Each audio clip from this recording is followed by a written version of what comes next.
Z ljubljanskega studia 136, to so vesti na vesti. Policija je v petek prijela 59-letnega Josipa Zagajskega, hrvaškega državljana, ki je s 5 ročnimi bombami M75 z vlakom želel do Ljubljane.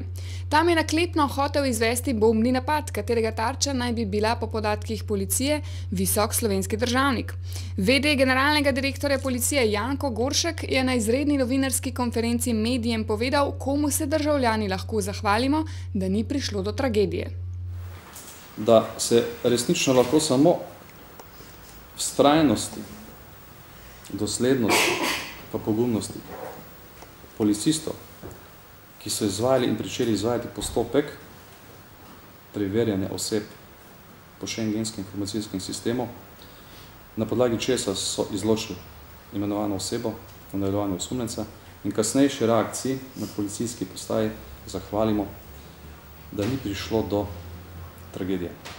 Medtem je tudi predsednica hrvaške vlade Jadranka Kosor že ostro obsodila vsako obliko ekstremizma in groženj z nasiljem. Na turisti poletno obljudeni Rogli, kjer je minuli vikend potekala klauzura socialnih demokratov, pa je njihov prvak in premier Borut Pahor odgovoril tudi na naše vprašanje, ali vidi povezavo med ostrimi besedami hrvaških politikov v zadnjem času do Slovenije in odločitvijo veterana domovinske vojne Josipa Zagajskega, da se opasan s 5 bombami odpravi v Ljubljano izvesti atentat na državnike. Ne, te odgovornosti hrvaški vladi ne pripisuje. Gre za posameznika, ki je že bil storil podobno dejanje v preteklosti. Gre za osamljen primer ekstremista, ki se je tako odločil, da poseže v urejanje stvari, ki smo jih dolžni urediti politiki, ne pa tisti, ki imajo ekstremna stališča in z obsojanja vrednim nasiljem skušajo kakorkoli doseči svoje politične cilje. Ampak ostre besede na hrvaški strani politiku se mislite, da se bo zdaj malce omenile, kajti če predvidevamo, da se je lahko to zgodilo, kar se je, verjetno prek ostrih besed, ki so slišane na hrvaških televizijah, medijih in tako naprej, da bodo Hrvati zdaj sami, hrvaška stran sama, začela malce umirati žogo. Tisto, kar me veseli, je zdaj stalen kontakt z predsednico hrvaške vlade. Midva se bova, tako kot sva se namenila v prvem pogovoru, zdaj sva to tudi potrdila, srečala v najkrajšem času, predvidoma v 10 dneh. Malo presran zgleda tale Pahorčeka. Se je malo zatresel pa to. Zaradi krize in vse glasnejših kritik, da nekateri ministri ne delajo najboljše, smo premiera ponovno spomnili na možnost rekonstrukcije vlade, a nam je odvrnil, da o tem ne razmišlja, je pa vseeno ministrom naročil naslednje. Torej, odgovor na to vprašanje je, rekonstrukcije ne bo. Do nadaljnega rekonstrukciji v vladi ne bo. To je ocena, ki jo narekujejo razmere, v katerih smo se znašli. Smo pred sprejemom drugega rebalansa, pred pripravo novega.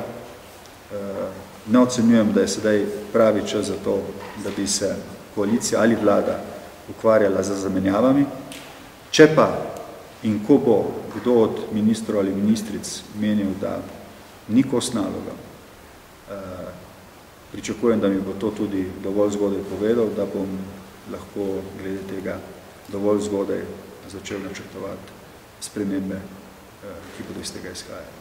Zaenkrat pa si želim, da bi vlada, ki je zdaj v nekem zagonu, ne brez problemov, ne brez napak na posameznih resorjih, delala tako kot ekipa, kot dela sedaj. O odnosih s Hrvaško pa smo govorili tudi s predsednikom Zveze domoljubnih društev Hrvardi Andrejem Šiškom, ki je pojasnil, kaj gre narobe pri pogajanju glede slovensko-hrvaške meje. Če je to Šiško tam kaj usorodil? Osnovna izhodišča za reševanje mejnega vprašanja so napačna. In mi tu v nobenem primeru ne moramo ničesar dobiti, tako kot trenutno so zastavljene stvari. V vsakem primeru mi izgubimo. Slovenska politika se pa enostavno, in to kažejo vse vlade, od osamosvojitve do danes, spravi, popolnoma vseeno je, katera stranka na oblasti oziroma katera koalicija, kažejo, da enostavno tega niso sposobne, ne znajo rešiti, niti in to ni neka prioriteta, ne. Vprašanje zlorabljajo takrat, ko je najmanj potrebno, namesto, da se bi ga lotili tako, kot je treba in ga končno enkrat rešili v dobro državljanov in zavarovali predvsem tisto, kar nam pripada. Spravi, mi ne moramo imeti leta 2009 manj ozemlja, kot smo ga imeli 1991. leta po osamosvojitvi. Danes pa definitivno to tako je, ne. V Ljubljani kljub domnevnim terorističnim napadom še vedno poteka arheološko izkopavanje Kongresnega trga in Parka Zvezde. Tokrat je arheologinja Jožica Hrustelj Denisu pokazala, kaj vse so arheologi že izkopali. Da pa to fertik. Nikje parkirati, stari telemnan. Tole prinesejo delavci iz terena, medtem ko odstranjujejo plasti, pobirajo ven, najde se pa vse, gradbeni material, razne živalske kosti, keramične posode, to je pokrov keramičen, to je vse recimo novoveška keramika. Slovenija, Slovenija, Slovenija. Kultura. V petek in soboto je v Trbovljah na Draj šohti razgrajal Clubfest. Zamudili ste škotske punk legende Exploited, švedske skate punkerje Milen Collin, Kud idiote, domače ska prvake Red 5 Point Star, industrialce strojmašin in še marsikoga. Skatalajce recimo.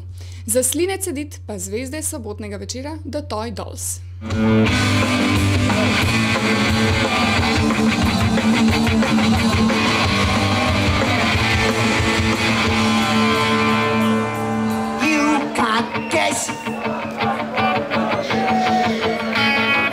It's like he wakes up in the street. No. Medtem ko so Trbovlje zasedli punkerji, so Koper zavzeli ljubitelji elektronske glasbe. Letos je obiskovalce diskonautike 2 dneva na 9 prizoriščih skupaj zabavalo več kot 70 DJ-jev iz 10 držav. A kdo zapeljal v morje letos ni?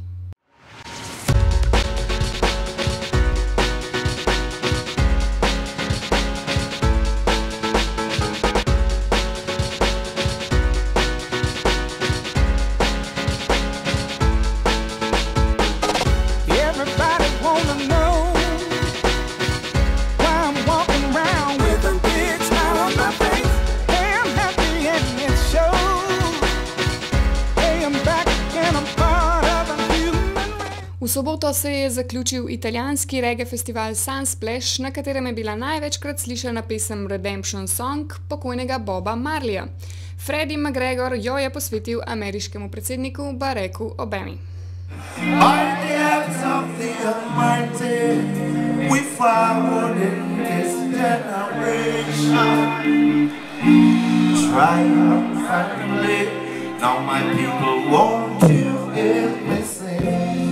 Oh Lord, these songs of freedom is all I ever have to leave with you tonight. Redemption song, all I have to give is redemption song. Oh Lord. Še vreme, sonce sije, dež pada, trava raste, vse štima. Iz ljubljanskega studia 136, to so bile vesti na vesti. Pa lep dan.